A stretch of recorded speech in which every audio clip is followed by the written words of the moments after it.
Hello everyone and welcome to The Creative Lady.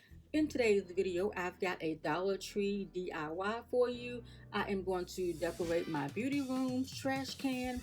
I have a Dollar Tree trash can and a couple packs of wall stickers. Now, depending on what colors your room is, you can just get away with this project for the low of $2. However, my accent color is pink and there's only one pink donut in this pack, so I ended up buying 2 packs. So let's go ahead and get started with this quick and easy DIY. Here is my trash can. Here is one of the donut stickers that is currently in stock at my Dollar Tree.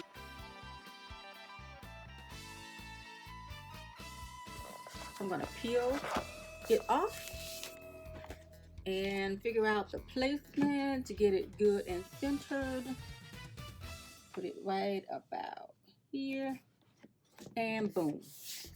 Okay, and I've got my donut. I may have to change the placement up a little bit, but you get the idea. You can definitely decorate with $2 from the Dollar Tree. Thank you for watching this video, and I will see you in the next post. Bye, y'all.